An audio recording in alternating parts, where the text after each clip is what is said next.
तो आज अपन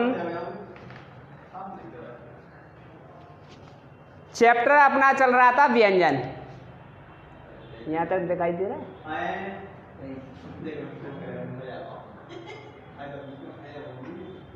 व्यंजन।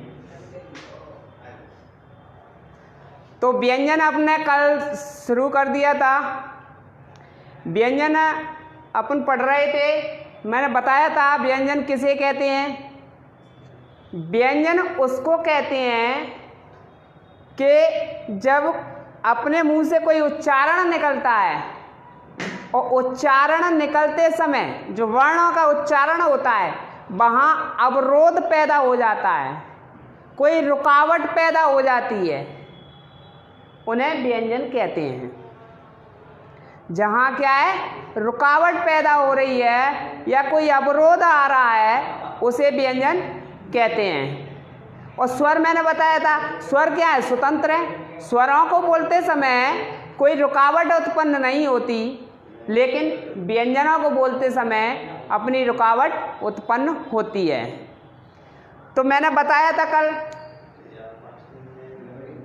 कि व्यंजनों को भागों में बांटा गया था। तो देखिए, उससे पहले व्यंजनों का जो वर्गीकरण किया गया है दो प्रकार से किया गया है।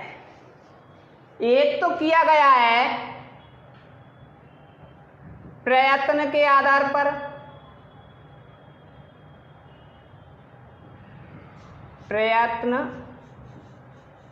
के आधार पर, और दूसरा है अपना उच्चारण के आधार पर, उच्चारण के आधार पर। दो प्रकार से बांटा गया है, प्रयत्न के आधार पर, उच्चारण के आधार पर। तो दो प्रकार से इसका वर्गीकरण किया गया है। प्रयत्न के आधार पर इसको जो बांटा गया है, प्रयत्न, जो प्रयत्न है अपना, इसमें स्पर्श व्यंजन, स्पर्श संघर्षी व्यंजन और संघर्षी व्यंजन, उत्क्षिप्त व्यंजन। जैसे स्पर्श व्यंजन, स्पर्श व्यंजन, स्पर्श संघर्षी व्यंजन,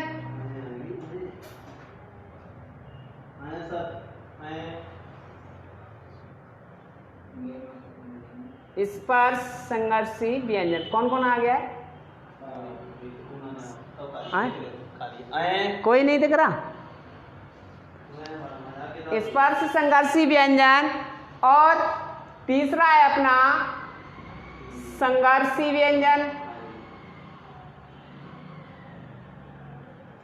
तीसरा संघर्षी व्यंजन। चौथा आता है अपना उत्क्षिप्त व्यंजन, उत्क्षिप्त व्यंजन, उत्क्षिप्त व्यंजन। फिर आता है अपना लुंठित व्यंजन, लुंठित व्यंजन, लुंठित व्यंजन। अगला आता है अपना अर्धस्वर,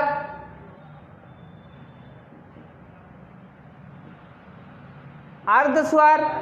अर्धस्वर को अपन अंतस्थ भी कहते हैं, अंतस्थ, ईसत भी कहते हैं इसको, अंतस्थ कहते हैं, ईसत स्पर्श भी कहते हैं, ईसत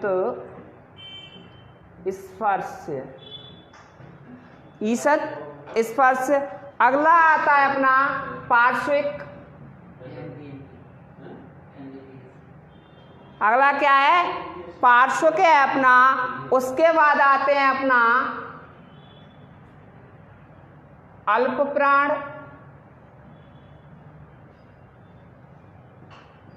महाप्राण,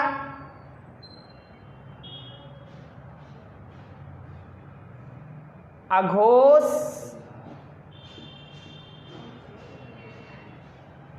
और 11वां आता है अपना सघोष।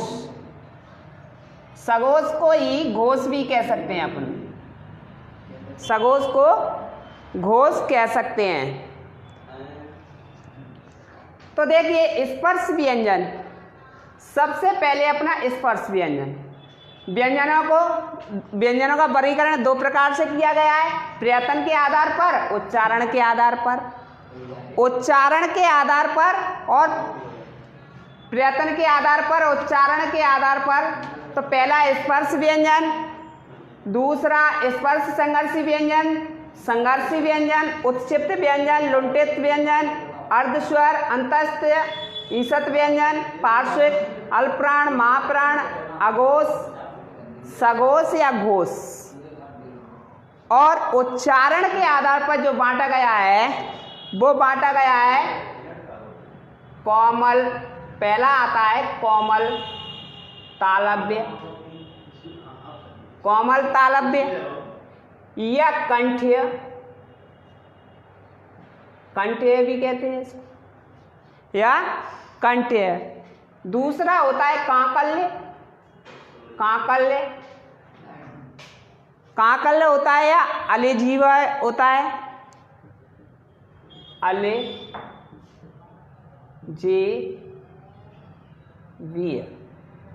अलेजीवीय, अलेजीवीय होगा। फिर तीसरा होगा अलेजीव हो गया, उसके बाद ओष्ठ व्यंजन होगा, ओष्ठ व्यंजन, ओष्ठ व्यंजन, ओष्ठ व्यंजन के बाद दंत व्यंजन, दंत व्यंजन, दंत व्यंजन, दंत व्यंजन के बाद दंतोष्ठ, दंतोष्ठ आएगा, दंतोष्ठ, दंतोष्ठ, दंतोष्ठ के बाद आएगा अपना वर्त्स्य, वर्त्स्य, और वर्त्स्य के बाद आएगा तालुवर्त्स्य, तालु वर्त्स्य, तालुवर्त्स्य। उसके बाद अब तालुवर्त्स्य को अपन तालव्य भी कहते हैं, यानी तालव्य, तालव्य, तालव्य। और तालव्य फिर आता है तालव्य व्यंजन, तालव्य व्यंजन। उसके बाद अपना आता है मूर्धन्य, मूर्धन्य, ठीक है। तो देखिए व्यंजन का वर्गीकरण, व्यंजनों का वर्गीकरण, व्यंजनों का वर्गीकरण दो आधार पर किया गया है, प्रयत्न के आधार पर और उच्चारण के आधार पर। तो पहला होता है स्पर्श व्यंजन। स्पर्श व्यंजन वो कहलाते हैं कि जिनको बोलते समय अपने मुंह के अंदर का जो भाग है वो कहीं ना कहीं स्पर्श करेगा, यानी छुएगा, ठीक। तो जो कहीं ना कहीं छू रहा है वो क्या कहलाएगा? स्पर्श व्यंजन कहलाएगा। स्पर्श संघर्षी, इसमें कहीं ना कहीं छुएगा तो सही, लेकिन उसमें क्या है, ज़्यादा संघर्ष करना पड़ेगा। संघर्षी लिखा है ना, संघर्षी, उनको बोलते समय थोड़ा सा संघर्ष होगा, रगड़ आएगी, तो वहाँ स्पर्श संघर्षी, संघर्षी कहलाएंगे कि जिनको बोलते समय अधिक से अधिक संघर्ष करना पड़े। उत्क्षिप्त व्यंजन, उत्क्षिप्त व्यंजन और लुंठित व्यंजन, अर्धस्वर, पार्श्विक, अल्पप्राण, महाप्राण, अघोष, सघोष। इधर उच्चारण के आधार पर कोमल तालव्य। देखिए मैंने कंठे लिखा है यहाँ, कंठे मैंने इसलिए लिखा है कि कोमल तालव्य संस्कृत में इनको, किसमें, संस्कृत में, संस्कृत में कंठे कहा जाता है, संस्कृत में कंठे कहा जाता है, यहाँ इनको कोमल तालव्य कहा जाता है। काकल्य, ये काकल्य या अलिजीविया है जो यहाँ से बोलता है। ओष्ठ व्यंजन जो होठों से बोला जाएगा, दंत व्यंजन दांतों के द्वारा, दंतोष्ठ दांत और होठ, वत्स मसूड़ा, वत्स का अर्थ होता है मसूड़ा, मसूड़ा, मसूड़ा, तालुवत्स। अब देखिए यहाँ तालव्य लिखा है मैंने, यहाँ संस्कृत में, यहाँ संस्कृत में, यहाँ संस्कृत में तालव्य है, वहाँ तालु है, ठीक है, तालव्य व्यंजन और वत्स मूर्धन्य। अब देखिए इनका मैं एक एक से बताऊंगा कौन सा स्पर्श व्यंजन है, कौन सा स्पर्श संघर्षी व्यंजन है, कौन सा संघर्षी है, ठीक है। तो देखिए इसका स्क्रीनशॉट लीजिए।